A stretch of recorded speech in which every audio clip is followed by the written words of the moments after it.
Hello. I invite you for just a moment to close your eyes and draw in a deep breath and hold.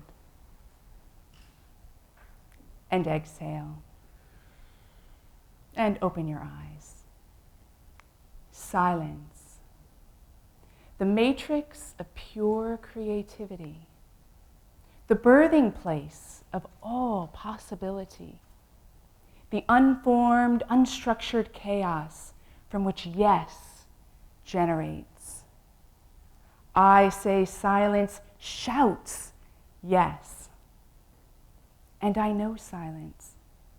As a Carmelite nun for 10.5 years, my monastery life was a rhythm of silence and chant and meditation.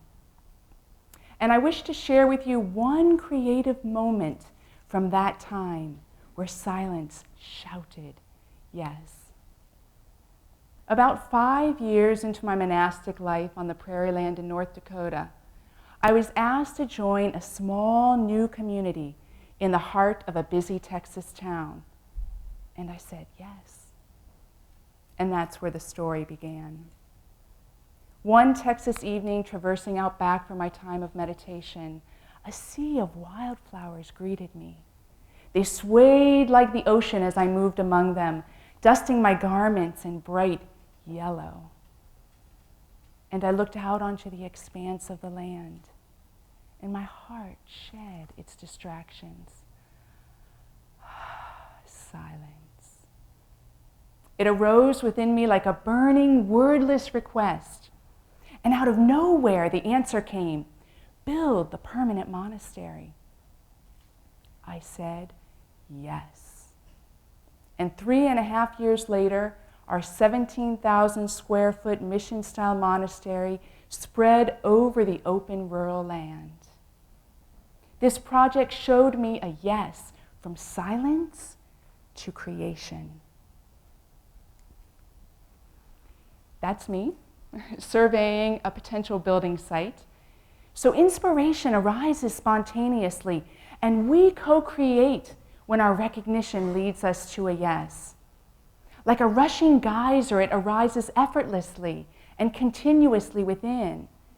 And though we may experience it here or experience it here, it's really something way beyond us. And our yes is like a surrender. It's like a belief. I was not alone in the inspiration. In fact, the very same week, my entire community of sisters acknowledged they felt the same way. We set the intention, and the magic began. We were donated 640 acres of land, and simultaneously an architect stepped on board to help us develop the design.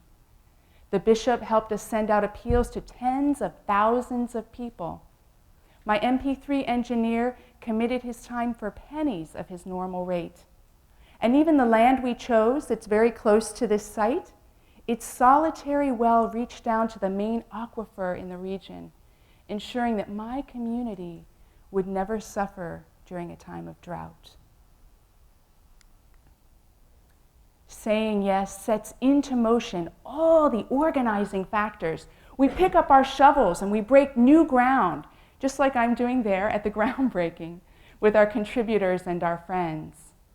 And the sandstone you see, which is a pretty large supply, was a fraction of what came to us almost immediately. Over 1,000 tons from a local farm were donated to us. And the front-end loaders and dump trucks I needed showed up with enthusiasm. With one phone conversation, the local co-op ran electrical wires for 10 miles to give us power.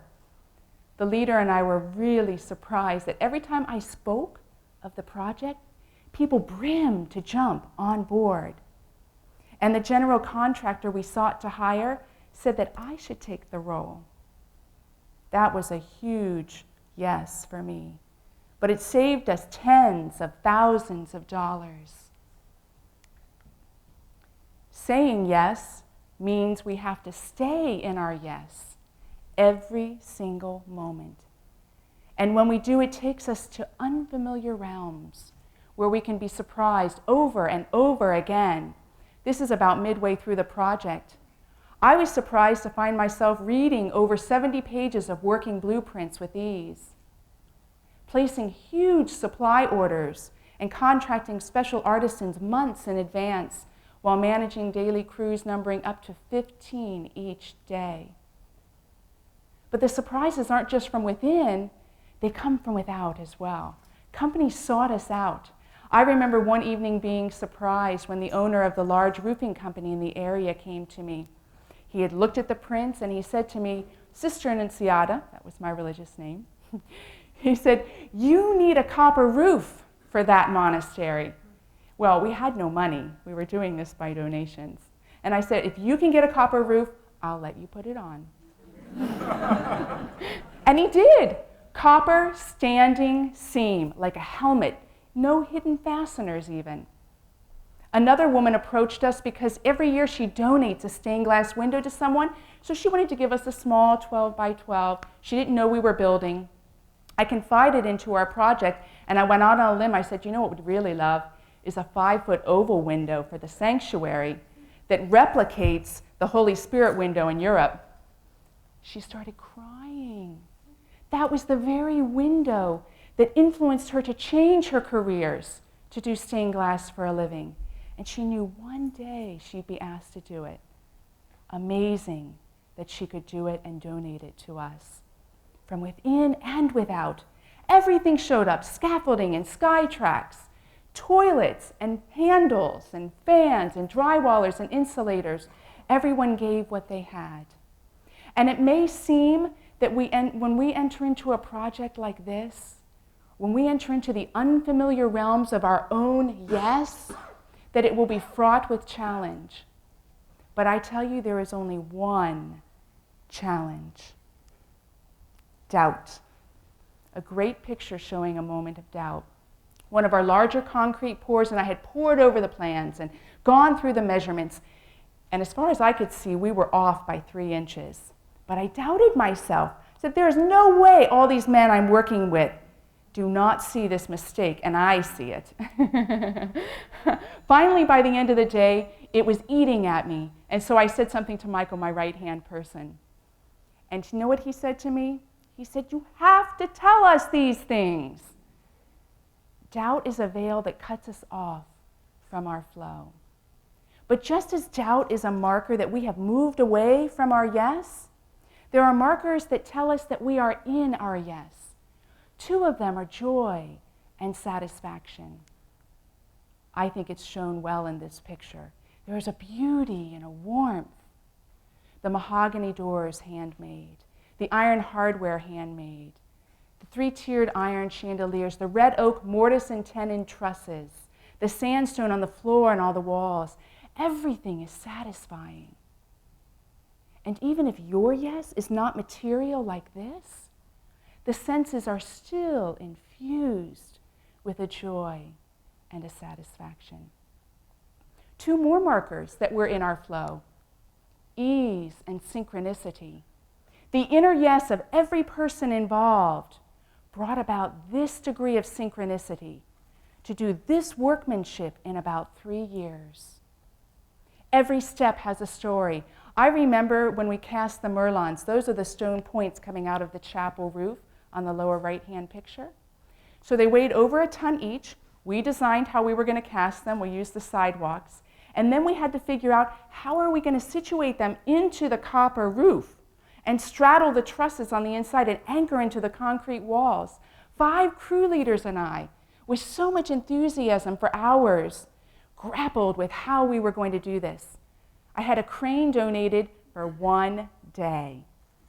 But as you can see, it happened. We were in our flow. Let me return to doubt.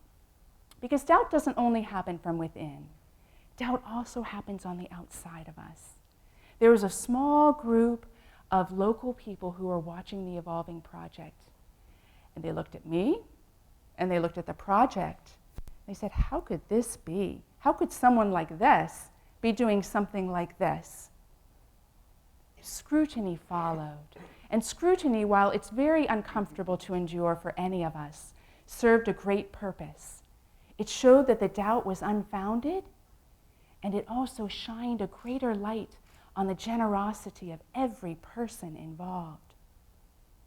Doubt took away the ease for a moment or two. But the ease and the synchronicity and the yes of this project broke through that veil and is what you see here. And that completes the cycle from silence to creation. So now I can turn to you. In this historical moment of you, your yes has a magnificence. It has a beauty. It has a strength larger than this. The project ended debt-free. It values millions of dollars. And it was built by me, a young, inexperienced Carmelite nun, emerging from her silence, saying yes. In this historical moment of you, what is your yes? Thank you.